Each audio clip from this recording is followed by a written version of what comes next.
Hi everyone, welcome back to my kitchen. Today I'm going to show you how quick and easy it is to make mashed potatoes in your Instant Pot. So if you're interested in that, stay tuned.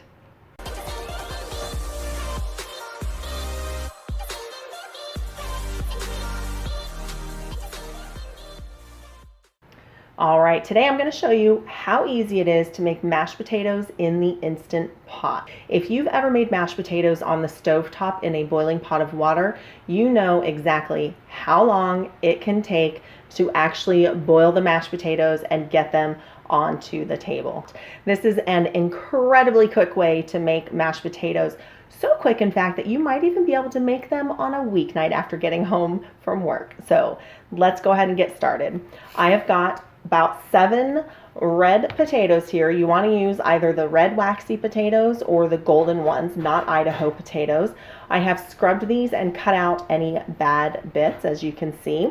And I'm going to go ahead and just dump them right into my Instant Pot. As you can see, I don't even have a rack in there. I'm just going to put them straight into the bottom of the pot. And then I'm going to take about a half a cup of water. You can also use vegetable broth if you want to be extra. Go ahead and put that in. Seal your lid, set it to sealing. You're going to do manual high pressure for 14 minutes and let it do a natural release. So that is it. That is making mashed potatoes in the Instant Pot. I'm going to let these cook for those 14 minutes, let it do a natural release, and then I'll come back and show you how to make them tasty. All right, so my Instant Pot is done. I just went ahead and took my inner pot out and placed it directly on the counter. And all I'm going to do, I'm not going to drain the water. The water's still in there. I'm just going to take a potato masher and mash right in this pot. And I will show you. Look how easy that is to mash. Like one little push and they're mashed. So you get those going, and then I've got about a half a stick. Ooh, that's a lot of steam. I've got about a half a stick of butter here, and I'm just going to put that in and get that melted and mashed in. Try not to burn myself here.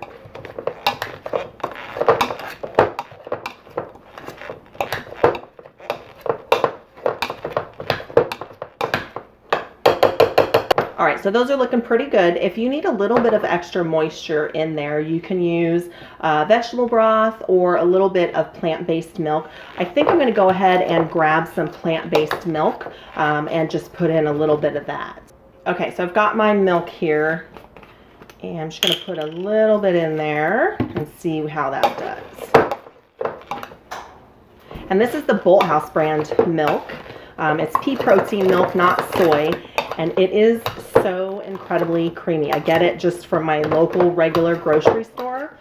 And I use it in my coffee instead of half and half, well, vegan half and half, because it is that creamy. I really love it. All right, that's looking good. Then I've got this Fox Point seasoning from Penzy's. Now you can do just salt and pepper in these on top of that butter. You can do a seasoning like this. This has, let's see, shallots, chives, garlic, onion, and green peppercorns. So I really love this in mashed potatoes. It gives it just like a little extra oomph, especially if you're not going to be doing a gravy on top.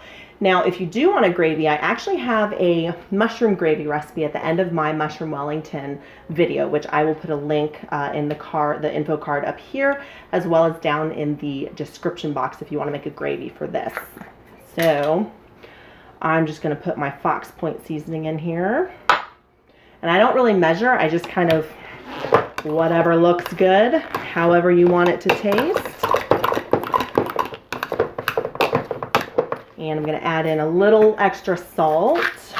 The Fox Point seasoning does have salt in it, but I'm going to add in extra just because mashed potatoes tend to really absorb the taste of salt. Okay, so that is looking really good. Okay, that's it. That's mashed potatoes. You could totally do that on a weeknight, and that is going to make your holiday dinners a whole lot easier, making mashed potatoes in the Instant Pot. So I'm going to give these a taste. They smell amazing. Try not to burn my tongue.